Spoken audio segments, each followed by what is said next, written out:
Assalamualaikum warahmatullahi wabarakatuh. Kita lanjutkan tafsir kajian surat ke-19 Maryam. Kita sudah sampai di ayat 14. A'udzu billahi minasyaitonir rajim. Wa salamun alaihi yauma wulida wa yauma yamutu wa yauma yub'atsu hayya.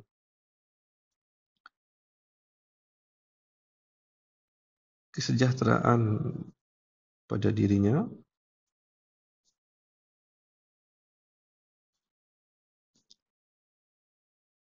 pada hari dia dilahirkan dan di hari dia meninggal, dan pada hari ia dibangkitkan hidup kembali.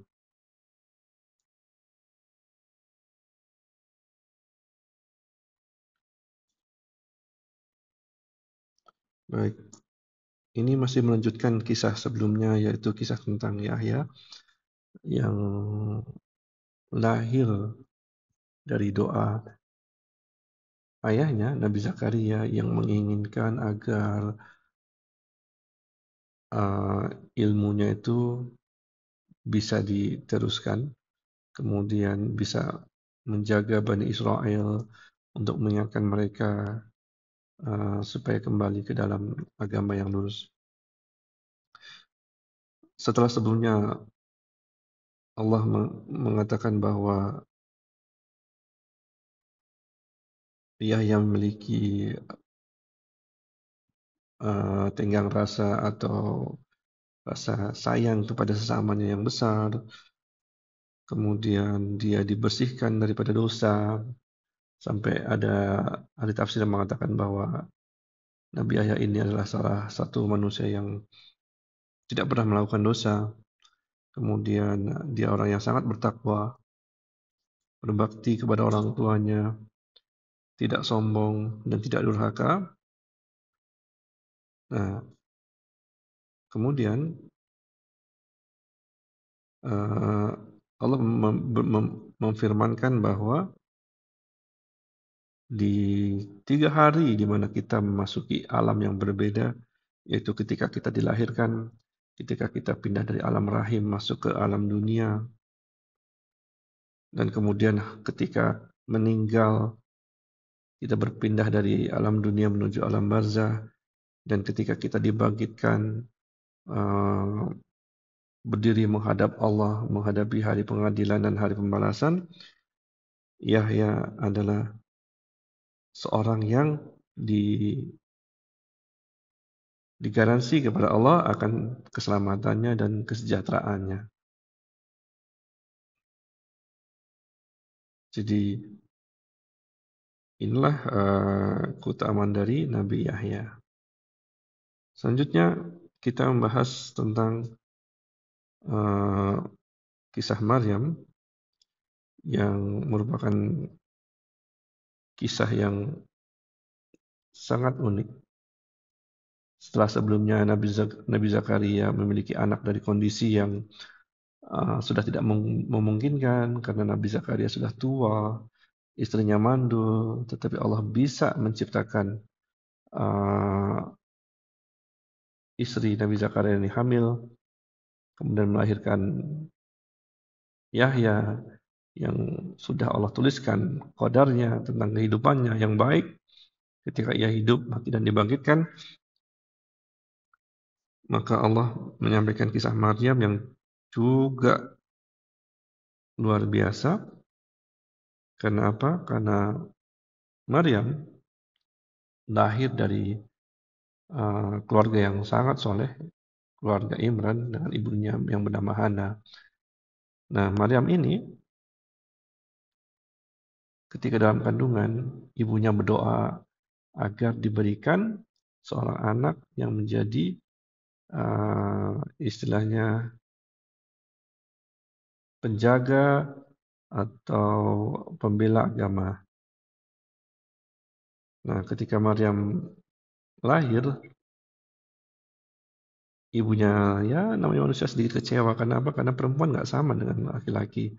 Ada batas-batasan yang tidak mungkin dilakukan oleh seorang perempuan. Tetapi Allah punya rencana yang lebih panjang. Anak dari Maryam,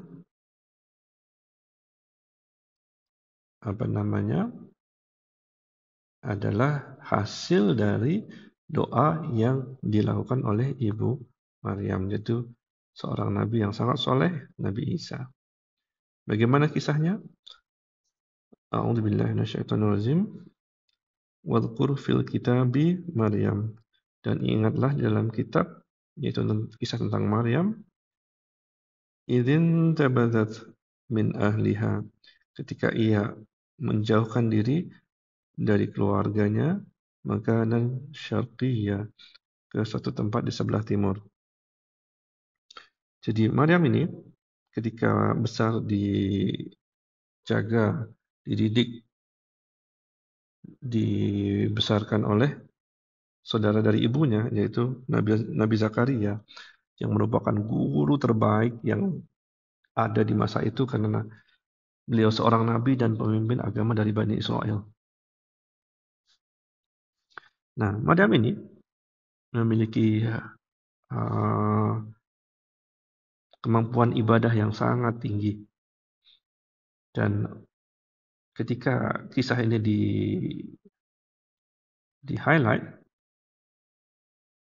ini menceritakan ketika Maryam pergi ke sebelah timur dari Baitul Maqdis untuk lebih fokus lagi dalam ibadah. Jadi ibadah yang sudah tinggi masih pengen dinaikkan lagi grade-nya.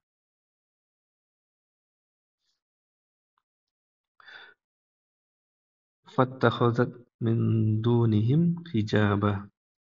Maka ia membuat tabir dari selain mereka yang melindunginya dari mereka.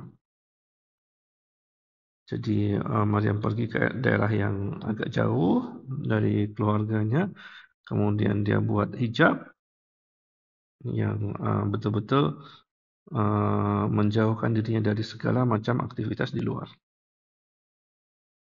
Fa'arsalna ilaiha ruhana. Maka kami mengutus kepadanya ruh kami. Maka Allah mengutus kepada Maryam ruh malaikat Jibril. Fatamassala laha basyaran sawiyya. Yang ketika datang menjumpai Maryam, malaikat Jibril ini mengambil bentuk sama seperti manusia. Dan ketika mengambil bentuk manusia, tentu adalah seganteng-gantengnya seorang manusia. Qalat inni a'udzu birrahmani minka. Maryam berkata, sungguhnya aku berlindung kepada Allah yang Maha Pengasih daripadamu. In kunta taqiyya, jika kamu orang yang bertakwa. Jadi Maryam lagi jauh dari keluarganya di tempat yang sepi sebelah timur daripada Baitul Maqdis, berjumpa dengan seorang lelaki yang tidak ada orang lain selain daripada mereka. Secara naluriah, Maryam seorang wanita yang soleh ketakutan, takut laki-laki ini berbuat yang tidak baik, memiliki niat yang tidak baik kepadanya. Jadi itulah situasi ketika Maryam sedang menyendiri, kemudian datang malaikat Jibril untuk menemuinya. Qala innama ana rasulu rabbiki. Malaikat Jibril itu berkata, sesungguhnya aku ini adalah Rasul, utusan dari Rabbmu. Li ahabalaki ghulaman zakiyah, untuk memberikan informasi kepadamu, untuk memberikan kepadamu seorang anak laki-laki zakiyah, yang suci, yang baik.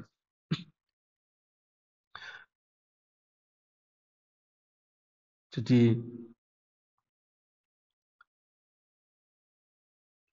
malaikat Jibril diutus oleh Allah untuk menyampaikan atau menginformasikan bahwa Maryam akan punya anak laki-laki. Jadi kondisi yang kemarin itu Nabi Zakaria sudah ajaib, Nabi Zakaria sudah tua dan istrinya mandul. Nah, Maryam tidak ada suami. Lebih aneh lagi. Hal ini menyatakan bahwa kita ini kadang-kadang melihat segala sesuatu tuh dengan hukum sebab akibat. Ada suami, ada istri, maka ada anak. Tetapi terkadang Allah membuat suatu hal yang berbeda sebagai peringatan kepada manusia bahwa tidak semua itu berasal dari sebab akibat. Ada Allah yang bisa mengubah semua hukum menurut kebijaksanaan yang Allah miliki. Qalat anna yakunu li ulaman wa lam yamsasni basharun wa lam akum baghiyya. Maryam berkata, bagaimana mungkin aku punya anak laki-laki sedangkan tidak ada seseorang lelaki pun menyentuhku. Dan aku bukanlah seorang pezina. Aku enggak punya suami, bagaimana mungkin aku hamil?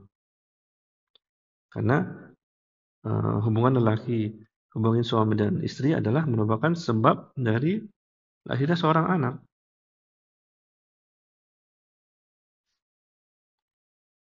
Qala kadzalika.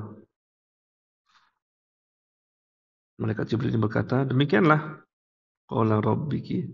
Allah sudah berfirman, wa 'alayya hayyinun wa litaj'alahu ayatan linnas. Dan hal itu mudah bagi Allah, dan Allah bermaksud untuk menjadikannya sebuah tanda, keajaiban atau mukjizat bagi manusia, wa rahmatan minna wa kana amran maqdiyya, dan rahmat bentuk kasih sayang dari kami, dan itu adalah sebuah perkara yang sudah diputuskan, sudah ditulis di dalam Lauhil Mahfuz sebelum manusia diciptakan. Jadi Allah bisa merubah semua hukum alam.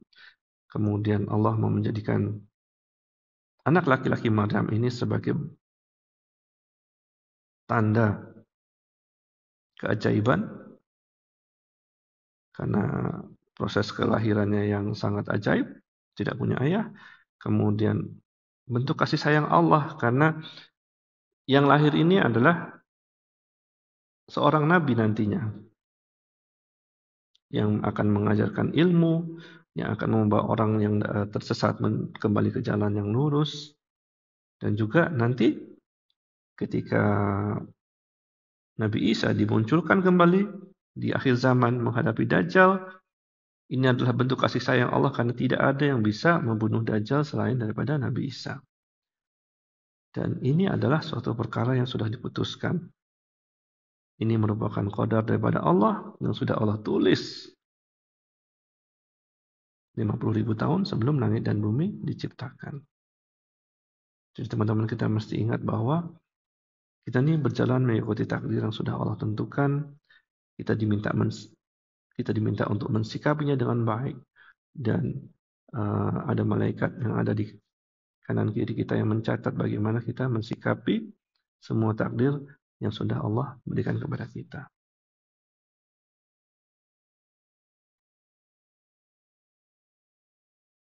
Baik, itu dulu tafsir surat Maryam dari ayat ke-15 sampai 21. Assalamualaikum warahmatullahi wabarakatuh.